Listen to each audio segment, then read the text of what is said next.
Welcome to Biochemistry. Today we're going to talk about the DALI web server. So first let's go to the DALI web server and see what we're talking about. The easiest way to get there is to simply search for DALI. Now the first or the highest result is always going to be the Dalai Lama. That's not what we want. So I'm also going to add the word protein. And the first hit, DALI server Lisa Holmes Bioinformatics Group, is what we're interested in. So here we see the intro page to the DALI web server. DALI is a computer server that will allow you to enter a PDB identifier or a protein structure, and then it will search the PDB or the protein data bank for any other protein that looks similar to your query structure. This will help you find structures that are similar to the structure that you're interested in. So there are a few things that we need to make this happen. The first thing that we need is a PDB identifier or a structure. We're going to go with the PDB identifiers. So I'm going to go to the protein data bank, and I have randomly picked a protein 4R78. So 4R78 is a choline kinase from Streptococcus, and like I said, I picked it at random. So we need right now the PDB identifier 4R78.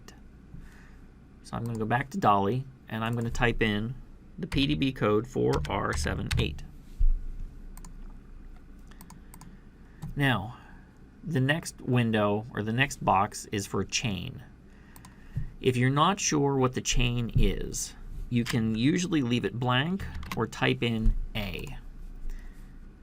So, an explanation for the chain. If we come back to the protein data bank, we go to Display Files and FASTA Sequence.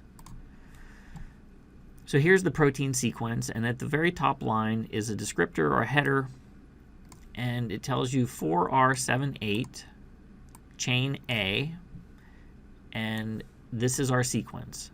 So our protein only has chain A. There is no B, C, D, or anything else.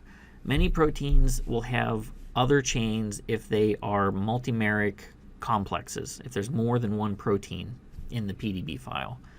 Our protein only has one chain, and it's chain A, so we're okay either leaving this blank or typing in A. The next step is to give it a job name. This isn't required, but it's helpful if you're running a lot of searches. I usually just go with the protein name. And then the last thing you need is your email address. Now, if you press submit, your job goes to the DALI server, and this can take anywhere from an hour to maybe half a day to run, depending on the load. So, rather than waiting for an hour or more, I have run 4R78. I did it last night, and here's the email that DALI sent me with a link to the results. Now, if you scroll down through this list, I think you will end up with about 1,000 results that match your query structure. So the first thing that we should pay attention to is the first line. The first line here is the structure that we used as our query search. Okay, so 4R78 comes back as our first hit. That means that DALI found the protein we were using to search with. No big surprise there. Everything after that is potentially interesting as a similar fold or a similar structure. Everything is sorted by the Zscore. The Zscore tells you how far away you are from finding a hit by random chance. So the Z-score is a measure of how likely you are to find this hit, for example, 3DXQ, by random chance. And a z-score of 26.1 means that you are not very likely at all to find this by random chance. So the higher the z-score, the better your result is. And z-scores less than about 4 are usually pretty meaningless. Anything above 4 is significant, and you should definitely have a look at it. So let's have a look at a few of these. Again, the first column here is the z-score. In our case, 3DXQ has a z-score of 26.1, extremely high, should be very similar in structure. The RMSD of the C alpha only, so these are the C alpha atoms, is 3.5 angstroms. So the RMSD, or the root mean squared deviation, 3.5 angstroms, tells us that this alignment is not bad. I would prefer an RMSD around 2 angstroms or less, but less than 4 angstroms is usually pretty good. So this next column, length of alignment, tells us that we're using 269 residues out of 3DXQ to do this alignment. So we're aligning 269, and we have a total of 287. So we're using almost all of the amino acids for the alignment, and that's great.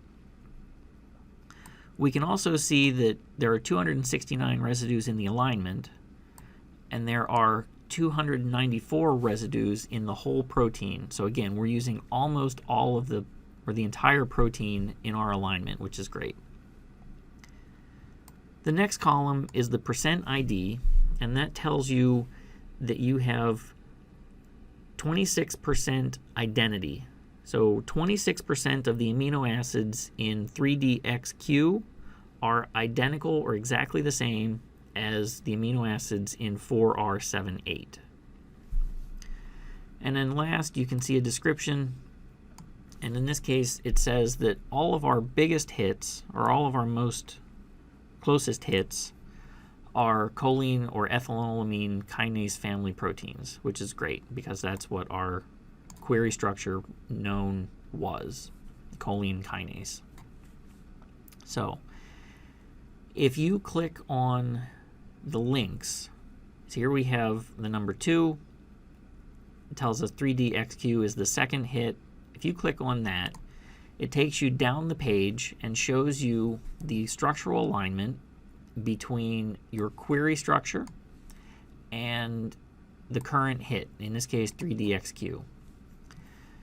So you can see that these pipes or vertical lines indicate positions where the amino acids between the query structure and the hit are identical. Those contribute to the percent identity number that we saw previously. You can also see a description of secondary structure elements. L is coil, H is helix, and E is a beta sheet. So if we go back to the top, the next thing that we can look at is the name of the molecule itself. So here we have 3DXQ chain A. If I click on this, it will submit 3DXQ as a search, and it will repeat another DALI run using 3DXQ as the search.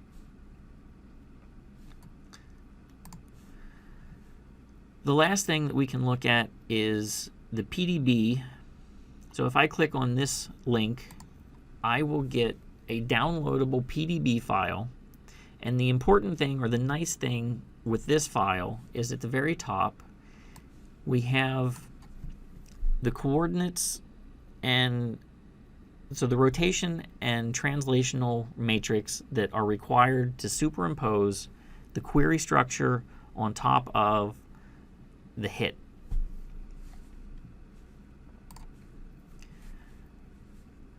Other interesting things that you can do, if you select a couple of these hits, you can do a structural alignment and look at the amino acid alignment based on the structure.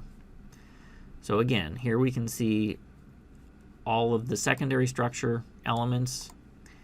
Here we can see our query structure amino acid sequence.